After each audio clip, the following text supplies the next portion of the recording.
បាទគោរពជំរាបសួរពុកម៉ែបងប្អូនជាថ្មីម្ដងទៀតនេះតលងរបស់ខ្ញុំដែលពីមុនខ្ញុំថតតាំងពីការដាំការបាញ់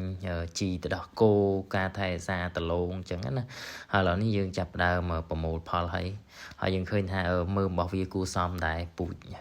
ប្រកាសថ្មីហ្នឹងហើយម្សៅមែនតើសើអ្នកដែលមកដកហ្នឹងក៏សើថាតលងនឹងម្សៅហើយមើមក៏គ្រាន់បើដែរយើងគិតមើលទៅខ្ញុំអត់ទាន់បានបោកជាក់ស្ដែងទេព្រោះទឹកនឹងចុះដកអញ្ចឹងណាតែឮ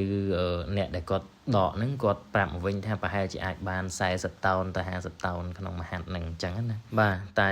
បើនិយាយពីតម្លៃតលងតម្លៃពោតតម្លៃស្រូវឆ្នាំនេះយើងរៀងមានបញ្ហាបន្តិចអញ្ចឹងណាអញ្ចឹងរាល់ឆ្នាំវាអាចបាន200ជាងក្នុង1គីឡូរហូតដល់ឡើងដល់300ជាងតែឆ្នាំនេះវាធ្លាក់មកនៅតែ160អីអញ្ចឹងណាអញ្ចឹងវាធ្លាក់ថ្លៃរៀងគួរសមដែរយើងពិបាកនឹងរកផលចំណេញឃើញដែរសម្រាប់តម្លៃទីផ្សារអញ្ចឹងណាតែខ្ញុំដោយសារតែយើងបានផលិតជីខ្លួនឯងយកទៅប្រើប្រាស់អញ្ចឹងយើងអត់សូវអស់ថ្លៃដើមផលិតច្រើនប៉ុន្មានទេអញ្ចឹងណាក៏ឆ្នាំមុនយើងអស់ថ្លៃដើមផលិតច្រើនដោយសារតែតម្លៃដើមដលងហ្នឹងវាថ្លៃមកបាច់10000ជាងអញ្ចឹងណាដល់ពេលអញ្ចឹងទៅបានធ្វើឲ្យអាថ្លៃដើមផលិតរបស់យើងរៀងច្រើនតែបើតាមការប្រើប្រាស់ជីប្រើប្រាស់ថ្នាំអីផ្សេងហ្នឹងយើងអត់សូវអស់ច្រើនទេដោយសារខ្ញុំផលិតឲ្យប្រើប្រាស់ខ្លួនឯងហើយយើងឃើញថាវាមានប្រសិទ្ធភាពអញ្ចឹងទៅយើងសប្បាយចិត្តជាមួយនឹងលទ្ធផលដែលយើងទទួលបាននឹងដែរចឹងមិនចេះតែចង់លើកទឹកចិត្តទៅកាន់ពុកម៉ែបងប្អូនឲ្យព្យាយាមបង្កើតជីប្រើប្រាស់ខ្លួនឯងពីព្រោះការចំណាយតិចតួចទេប៉ុន្តែយើងទទួលបានទិន្នផលវាច្រើនហើយនៅពេលដែលយើងអស់ថ្លៃដើមផលិតតិចទោះបីជាតម្លៃទីផ្សារវារៀងធ្លាក់ទាបក៏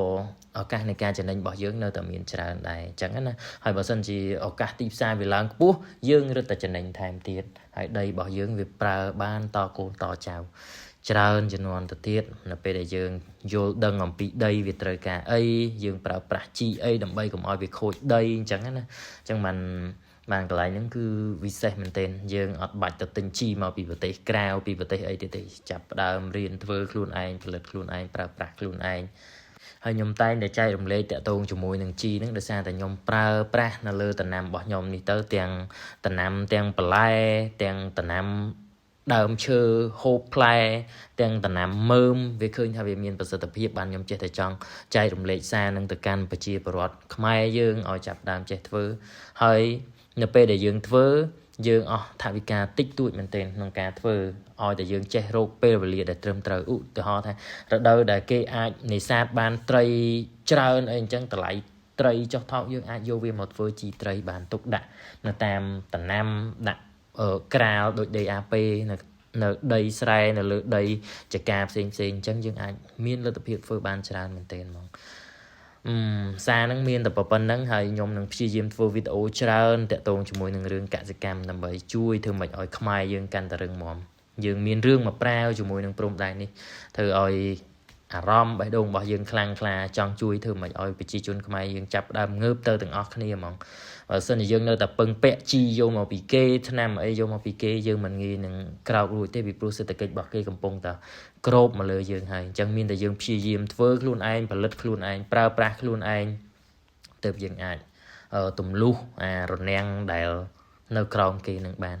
អញ្ចឹងអរគុណហើយជួបគ្នានៅវីដេអូក្រោយទៀតបាទ